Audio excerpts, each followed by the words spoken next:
Antzinaroa. Zeltak eta iberiarrak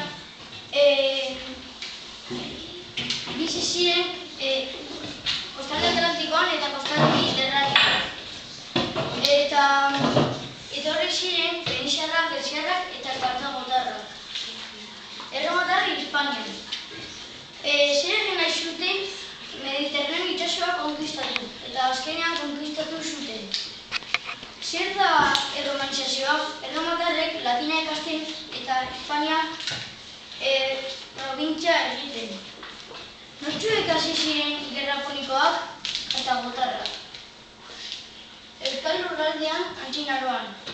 Bere probintziak ziren Akitianarrak, Baskoniak, Barduliarrak, Beroiak, Kantabriarrak, Kalistiarrak eta Autilgoiak.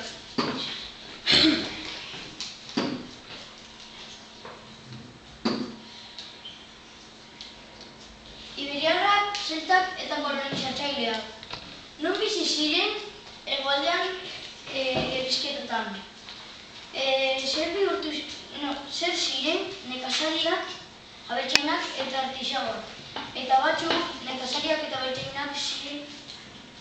Nolakoak ziren bere etxeak? Zirkulo formakoak ziren. Nola antolatzen ziren? Igoetan antolatzen ziren. Zer ezekuten zituzten gauzak metalezkoak. Norekin bizi ziren fenixarrekin, greziarrekin eta kartagotarrekin.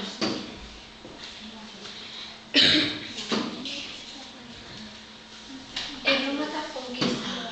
Mediterraneoa itsasoa kontrolatu nahi izan zuten.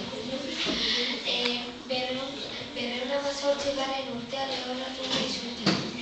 19 urtean Augustako enperadorea iparraldean herrizkoan geratu ziren. Hispainaren antolaketa.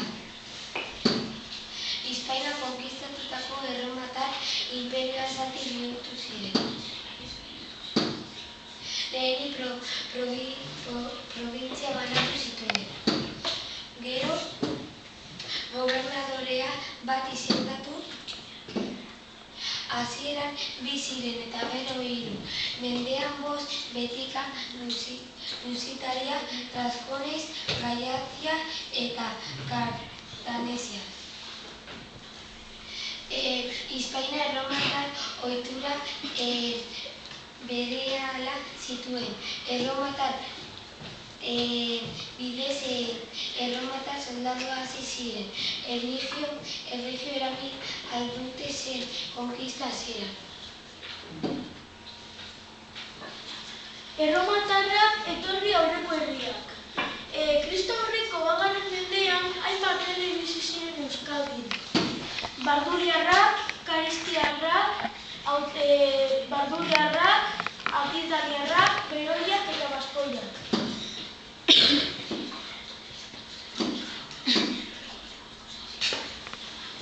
Euskadiko erromanizazioa. Kristotik 2. mendean etorri ziren, Ebro Aranetik. Erromatar galtzadak sarean bat zabaldu zuten, militarra eta ekonomikoa. Eta erromanoak zubiak eraiki zituzten, ibaiak ertze batetik bestera pasatzeko.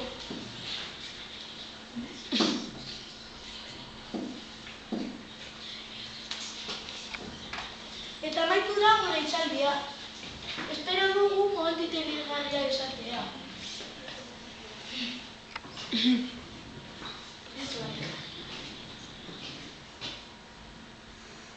Madre mía.